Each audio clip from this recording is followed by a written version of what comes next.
여러분, 오늘 출애굽기 5장에서는 그 세상의 왕, 제국의 왕인 파라오와 온 우주의 왕이신 하나님 사이에 이 기로에 서 있는 모세와 이스라엘을 보게 돼요. 이들은 그 사이에서 사실 길을 잃고 방황을 합니다. 근데 그들을 보면서 과연 우리는 어떤 모습인가 한번 좀 이제 살펴봐야겠죠. 여러분, 우여곡절 끝에 모세가 파라오 앞에 섰습니다. 그래서 얘기를 하죠. 하나님께서 이렇게 말씀하셨습니다. 내 백성을 보내라 그러셨습니다. 내 앞에 절기를 지키도록 보내라 이렇게 말씀하셨습니다 할 때 파라오는 거절합니다. 그럴 수밖에 없는 게 그때 당시에 국고성을 막 지을 때인데 왕의 입장에서는 일할 사람이 하나라도 필요한데 이 노예들을 그냥 보내줄 수가 없죠. 그러니까 당연히 거절합니다. 오히려 이들이 거짓말로 백성들이 일을 하지 못하도록 방해한다 생각했어요. 그래서 벽돌을 만들 때 쓰는 집도 주지 말고 이제는 그 집도 스스로 구해서 만들라. 일이 더 늘었습니다. 그렇다고 벽돌의 수를 줄여줬느냐? 그렇지도 않아요. 그 벽돌 숫자는 그대로 만드는데 집까지 이제 구해야 되니까 아주 고된 상황이 닥친 거죠. 여러분, 모세가 파라오 앞에 서서 하나님이 하라는 대로 했습니다. 하나님의 말씀을 전했어요. 그러면 반응이 아주 좋아야 될 것 같은데 그렇지 않습니다. 오히려 더 혹독한 결과를 맞이해요. 우리도 그런 데 있습니다. 하나님의 말씀을 전한다고 했는데 그럼 뭔가 이게 일사천리로 잘 진행될 것 같은데 오히려 우리에게 더 큰 시련이 올 때가 있죠. 하나님 왜 그렇게 하실까? 이런 생각을 하게 됩니다. 근데 오늘 2절 말씀을 가만히 보면 눈에 띄는 그 말이 하나 있어요. 그 바로가 모세에게 말합니다. 여호와가 누구이기에 내가 그의 목소리를 듣고 이스라엘을 보내겠느냐? 여호와가 누구이기에? 야훼가 도대체 누군데? 이 얘기예요. 여러분, 이집트는 왕을 신으로 섬겼습니다. 특별히 태양신 라의 아들이라고 믿었거든요. 그러니까 신이에요. 그러니까 모두가 경배하는 제국의 왕이자 스스로 신이라고 생각을 했는데 야훼, 스스로 있는 자라는 이름의 신을 자기가 별로 들어본 기억이 없어요. 도대체 야훼가 누군데? 누군데 내가 그 말 듣고 너희들을 보내줘? 못 보내? 이 이야기예요. 정말 송구스럽지만 요즘 표현으로 하면 이 파라오가요 하나님을 듣보잡 취급한 겁니다. 듣도 보도 못한 이름을 들고 와서 갑자기 보내라고 하는데 난 그렇게 못해 이렇게 거절하는 거예요. 여러분, 하나님께서 왜 하나님 뜻대로 했는데 생각지 않은 시련을 주실까? 여러분, 묘하게도 여기 하나님 뜻이 있어요. 출애굽은요, 하나님께서 이스라엘을 애굽에서 건져내는 것도 중요하지만 동시에 이미 모세에게 말씀하셨어요. 이 일을 통해서 파라오와 이집트와 모든 민족이 하나님을 알게 될 것이다 그랬어요. 그러니까 여러분, 파라오가 여호와가 도대체 누군데? 라고 하는데 하나님은 말씀하시는 거예요. 그래, 앞으로 펼쳐질 일을 통해서 내가 누군지 네가 알게 될 거야. 여러분과 저의 삶에 있어서 때로 뜻하지 않게 찾아오는 시련, 고난이 있습니다. 모든 뜻을 다 이해할 수는 없어요. 근데 여러분, 간혹 하나님은 그 고난을 통해서 어떻게 활용하시냐면은 많은 사람들 앞에 하나님이 어떤 분인지 드러내는 기회로 사용하실 때가 있다는 거예요. 저와 여러분이 질병을 이겨내는 과정, 물질의 시련을 이겨내는 과정, 사람들이 보기에 저 힘든 과정을 어떻게 이겨낼까 하는데 그걸 이겨내는 과정을 통해 때로 뭐예요? 하나님이 어떤 분인지 드러내시는 기회로 삼으시기도 한다라는 것. 여러분과 제가 그 믿음으로 우리에게 찾아오는 고난을 이겼으면 좋겠습니다. 모세가 하나님 말씀대로 했는데 시련이 오는 이유는 그거예요. 하나님이 앞으로 어떻게 해요? 어떤 분인지 드러내시려고. 그래서 이 대화 이후에 넘어가면 10가지 재앙이 나오는 겁니다. 하나님이 능력이 없어서 10번씩 싸우는 게 아니라 기회를 주시면서 하나님이 어떤 분인지 계속 보여주시는 거예요. 여러분과 저의 삶에 어떤 고난이 오고 누군가 우리가 전하는 말씀에 반대를 하고 도전을 한다면 여러분 좌절하지 마시고 하나님께서 오히려 이때를 통해 하나님의 영광을 드러내실 것이다, 이런 기회를 삼으면 좋겠습니다. 근데 여러분, 안타깝게도 이스라엘은 그러지 못했어요. 하나님을 신뢰하고 하나님이 이미 말씀하셨기 때문에 그대로 하면 되는데 그러지 않았어요. 여러분, 하나님을 향한 신뢰가 흔들리면 그 다음에 어떻게 되냐면은 우리는 눈에 보이는 사람을 찾아가게 됩니다. 그래서 오늘 성경에 보면은 그 다음에 보면 기록원들이 파라오를 찾아갑니다. 이게 무슨 얘기냐면은 이 혹독하게 노동을 시키는데 진짜 위에 감독은 이집트 사람들이에요. 그리고 노동은 이스라엘 사람들이 하는데 그 중에 또 몇 사람을 기록관으로 뽑아서 벽돌을 얼마를 만드는지 수량을 체크하고 실제로 가서 사람들을 막 재촉해서 목표를 채우도록 만들었어요. 여러분, 같은 이스라엘 민족인데 죽어라 일을 해야 되는데 몇 명은 또 관리가 돼갖고 그걸 감독하는 역할을 세워요. 그러니까 이스라엘 민족 사이에 이 이간질을 시키는 거예요. 분열을 시키는 거예요. 기록관들의 입장에서는 같은 히브리인이긴 하지만 조금 더 편한 삶을 누리는 위치에 가 있는 거죠. 그러니까 안주하는 거예요. 떠나고 싶지가 않아요. 문제가 생기자 이 사람들이 누구를 찾아가느냐? 파라오를 찾아갑니다. 그래서 이렇게 말해요. 출애굽기 5장 16절에 보니까 당신의 종들에게 짚을 주지 아니하고 그들이 우리에게 벽돌을 만들라 하나이다. 당신의 종들의 매를 맞사오니 이는 당신의 백성의 죄니이다. 감독관이 집을 안 주고 만들라고 해서 너무 힘듭니다. 목표를 채우라고 우리에게 매질을 합니다. 이거 우리 잘못이 아니라 당신의 백성, 감독관들 책임입니다. 그 얘기예요. 근데 여러분, 감독관들을 향해서는 당신의 백성이라고 그러죠. 그럼 기록관들이 자기 자신과 이스라엘 사람들은 뭐라고 불러요? 파라오 앞에서? 16절 잘 보시면 당신의 종들이 매를 맞사오니에요. 그러니까 파라오 앞에 가서 스스로를 뭐라고 불러요? 당신의 종입니다 라고 말하는 거예요. 얼마나 슬픈 일입니까? 명색이 아브라함의 후손인데 얼마 전에 하나님께서 자기를 돌보신다는 말에 엎드려 경배하면서 기뻐했는데 시련이 오니까 당장 눈에 보이는 파라오를 찾아가서 말해요. 우리는 당신의 종입니다. 여러분, 우리도 그렇지 않습니까? 우리 삶에 문제가 찾아오면 하나님을 찾는 게 아니라 눈에 보이는 세상의 힘을 먼저 찾아가죠. 우리는 입으로 당신의 종입니다라고 말은 안 해요. 근데 여러분, 가서 거기에 머리를 숙이는 순간 이미 우리는 그 힘의 종이 되는 거예요.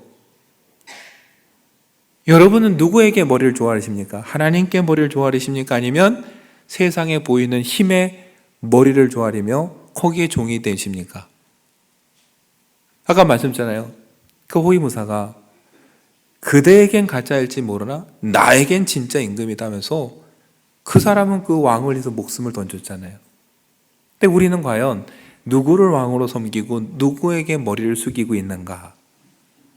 여러분, 하나님에 대한 신뢰가 확실치 않으면 사람을 찾아갑니다. 찾아가는데 뭔가 이루어질 것 같지만 결과는 오히려 비참해요. 여러분, 기록관들에게 바로가요 뭐라고 하냐면은 네가 게을러서 갔다 그랬어요. 네가 게을러서 자꾸 엉뚱한 생각한다. 더 열심히 일해라. 채찍질하면서 돌려보냅니다. 여러분, 여러분과 제가 세상에 나가서 우리의 어려움을 하소연하잖아요. 그럼 세상이 품어줄 것 같죠? 안 그렇습니다. 더 냉혹하게 말합니다. 더 열심히 하라고. 네 능력이 그거밖에 안 되니까 그렇다고. 네가 게을러서 그렇다고요. 세상에서는 우리를 위로해 주는 게 아니라요, 더 질책해요. 가끔 더 비참해집니다. 그 말 듣다 보면 진짜 그런 것 같아요. 아, 내가 능력이 진짜 안 되나 보다. 우린 어쩔 수 없나 보다 하면서 자꾸 또 무기력해지고 소망도 기대도 없어져요. 여러분, 그 세상의 소리에 휩쓸리면 안 돼요. 애초에 세상에 기대하고 가면 안 돼요. 세상에 할 소리는 뻔해요. 나는 능력이 있어서 누리는 게 당연하고 넌 능력이 없어서 그런 거야 라고 얘기할 뿐이지 누구도 우리의 탄식에 귀를 기울이지 않습니다. 여러분, 그 소리를 듣고 기록관들이 나와요. 돌아서 나와요. 그래, 내 탓이야. 받아들이든지. 이제 못 받아들이면 어떻게 될까요? 그 다음 단계로 갑니다. 하나님을 신뢰하지 못하면 사람을 찾고요. 사람에게서 위로를 받지 못하면은 정말 나는 이제 능력이 없나 보다 자포자기하든가. 그게 싫으면 그 다음에 어떻게 되냐면은 다른 데서 원인을 찾아요. 아, 내가 무능한 게 아니라 나는 능력이 있는데 어떻게 해요? 쟤 때문에 그래. 쟤 때문에 내가 이렇게 됐어. 이렇게 되는 거예요. 여러분, 파라오 앞에 떠나는 기록관들이 모세와 아론을 마주칩니다. 그리고 이렇게 얘기를 해요. 출애굽기 5장 21절에 그들에게 이르되 너희가 우리를 바로의 눈과 그의 신하의 눈에 미운 것이 되게 하고 그들의 손에 칼을 주어 우리를 죽이게 하는도다. 여호와는 너희를 살피시고 판단하시기를 원하노라. 한마디로 뭐예요? 너 때문에 우리가 미운 털 박혀서 이래. 우리 그동안 나름 그냥 힘들지만 잘 살았는데 괜히 나타나서 당신들 때문에 우리가 더 힘들게 됐다라는 거예요. 그러면서 뭐라고 그래요? 여호와는 너희를 살피시고 판단하시기를 원하노라. 그 얘기는요, 좋게 번역한 거고 한마디로 하나님께서 너에게 벌을 내리면 좋겠다 이 얘기예요. 불과 얼마 전에 그들 앞에 경배하고 아멘으로 응답했던 사람들이요, 문제가 오니까 돌변합니다. 여러분, 우리가 하나님으로부터 멀어지고 하나님에 대한 신뢰가 흔들리기 시작하면은 바로 우리 인간적인 습성이 다시 튀어나오기 시작하는 거예요. 그래서 사람을 찾고 다른 데서 원인을 찾고 남 탓하면서 서로 이제 분열하기 시작하는 거죠. 그리고 결국 어때요? 그냥 계속 종으로 남아있는 거예요. 이게 안타까운 거죠. 여러분, 그럼 사람들로부터 그런 원망을 들은 거는 모세는 그 다음에 어떻게 했느냐? 출애굽기 5장 22절과 23절에 보면 모세가 말합니다. 모세가 여호와께 돌아와서 아뢰되 주여 어찌하여 이 백성이 학대를 당하게 하셨나이까? 어찌하여 나를 보내셨나이까? 이 말만 보면 여러분 누구 책임이에요? 하나님 왜 학대를 당하게 두십니까? 왜 나는 보내셨습니까? 모세는 또 누구 탓을 해요? 하나님 탓을 하고 하나님 원망하는 거예요. 그리고 23절에 말합니다. 내가 바로에게 들어가서 주의 이름으로 말한 후로부터 그가 이 백성을 더 학대하며 주께서도 주의 백성을 구원하지 아니하시나이다. 하나님 말씀대로 했더니 더 안 좋습니다. 어떻게 된 겁니까? 따지면서 이렇게 학대를 당하는데 하나님은 왜 구원하지도 않습니까? 라고 또 따지는 거예요. 여러분, 지금까지 호렙산에서 하나님을 만나고 오던 길에서 죽을 뻔한 고비를 넘기고 하나님을 그렇게 만났다고 하는데도 모세도 뭐예요? 아직도 하나님을 잘 모르는 거예요. 여러분, 여호와가 누구냐라고 말한 파라오만 하나님 모르는 게 아니라 실은 안다고 생각하고 있던 이스라엘 백성도 하나님 아직 잘 모르고 신뢰 못하는 거고요. 모세도 아직도 하나님을 잘 모르고 온전히 신뢰하지 못하는 거예요. 그러니까 어때요? 지금 세상의 왕인 제국의 왕인 파라오와 우주의 왕이신 진정왕이신 하나님 사이에서 아직도 갈팡질팡하면서 모종하는 거예요. 이때는 하나님 배 갔다가 또 문제가 생기면 파라오한테 갔다가 하나님의 영광을 돌렸다가 하나님 원망했다가 여러분 이게 모세의 모습이고 이스라엘의 모습이고 실은 저와 여러분의 모습이에요. 하나님을 온전히 알지 못하고 신뢰하지 못하면 우리도 오늘 있게 됩니다. 평안한데 하나님 찬양하다가 문제 생기면 원망하다가 내 탓을 하다가도 그건 아닌 것 같으면 또 남 탓하다가 여러분 그렇게 우리가 인생을 허비해서야 무슨 의미가 있겠어요? 아까 말씀드린 대로 여러분 그런 땐 하나님께서 이 시련을 통해 하나님의 어떤 모습을 보여주시려고 나에게 이러실까? 이 일을 통해 하나님은 세상 사람들에게 무엇을 보여주시려고 하실까? 여러분, 이런 기대와 소망으로 우리가 살아갔으면 좋겠습니다. 나는 왜 이럴까? 쟤 때문이야. 하나님 왜 이러실까? 원망과 불평 속에 그렇게 시간을 보내는 게 아니라 오늘 모세와 출애굽기를 보면서 하나님이 그렇게 10가지 재앙을 통해 하나님이 어떤 분이신지 결국 드러내신 것처럼 오늘 우리 가정에, 우리 교회에 임한 이 시련을 통해 하나님은 뭘 보여주실까? 여러분, 그런 기대로 살았으면 좋겠어요. 출애굽기를 보고 있는데 여러분, 출애굽기가 뭡니까? 애굽을 나온다잖아요. 여러분, 왜 나옵니까? 노예 생활이 이제 해방이 돼야겠지만 나온다라는 건 뭐예요? 갈 데가 있는 거예요. 갈 데 없이 나오진 않습니다. 출애굽기는 나오는 것도 중요하지만 실은 더 중요한 게 뭐냐면 어디를 가느냐예요. 어디로 갑니까? 나와서 약속의 땅으로 가는 겁니다. 상징적인 거예요. 그동안 파라오라는 왕 통치 아래 애굽에서 근근히 살면서 여기가 최고인지 알았지만 이제 하나님께서 다스리는 나라에서 내가 하나님의 자녀로 살아보겠다는 뜻으로 나가는 거예요. 오늘 그 과정이 힘들다 보니까 모세도 이스라엘도 자꾸 주저하면서 눌러 앉으려고 하고 협박하는 파라오가 두려워서 눌러 앉고 자기들끼리 싸우면서 자꾸 눌러 앉는 거예요. 그리고 대부분 사람들이 그렇게 하다가 그냥 살던 대로 살자 하고 그냥 머무는 거죠. 누구도 약속의 땅을 경험하지 못해요. 여러분, 안타깝게도 이렇게 서로 탓을 하던 이 세대, 1세대가 어떻게 됩니까? 이들은 광야 40년 헤매다가 약속의 땅 못 갔습니다. 왜요? 그것을 버리지 못했어요. 옛날의 습성을. 다음 세대가 약속의 땅으로 들어갑니다. 여러분, 결국 신앙이라는 건 다른 거 아닙니다. 신앙생활이란 누구를 나의 주인으로 왕으로 섬길 거냐는 거예요. 내가 지금까지 의지하고 바라보던 파라오를 여전히 왕으로 붙잡고 살 거냐? 아니면 이제 하나님을 나의 주인으로 왕으로 붙잡고 살아갈 거냐? 누구를 위해 내 생을 걸 거냐? 이걸 결단하는 거예요. 제일 좋은 방법은 뭘까요? 우리가 생각하기에 좋은 방법은 한 발은 애굽, 한 발은 가나안, 한 발은 파라오에 한 발은 하나님 두고 있으면 뭔가 필요할 때 다 쓸 것 같죠? 근데 여러분, 예수님 분명히 말씀하셨어요. 한 사람이 두 주인을 섬기지 못할 것이다. 그러고 보면 여러분, 진짜 우리가 싸워야 될 싸움은요, 다른 데 있지 않습니다. 우리 안에 있어요. 파라오를 선택할까? 하나님을 선택할까? 남을 탓할까? 하나님의 뜻을 기대할까? 여러분, 파라오, 기록관, 감독관 다 인생의 걸림돌이고 문제지만 정작 진짜 큰 걸림돌은 어디 있어요? 장애물은 우리 안에 있는 거예요. 왜요? 하나님 말씀하셨어요. 파라오가 마음이 완악하여 안 보내줄 거다로 하나님은 이미 얘기하셨어요. 모세에게. 내가 그래서 재앙을 내리고 모든 처음 난 것이 죽은 후에 나올 거라고 얘기하셨어요.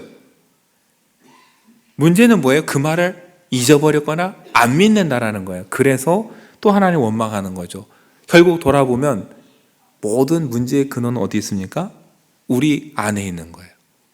진짜 우리의 싸움의 상대는 밖에 있는 게 아니라 우리 안에서 여전히 그냥 있는 그대로 머물려고 하는 우리 습성과 우리의 그 습관. 여러분, 이게 우리가 진짜 싸워야 될 대상이에요. 오죽하면 바울이 그랬습니까? 오라 나는 공고한 자다.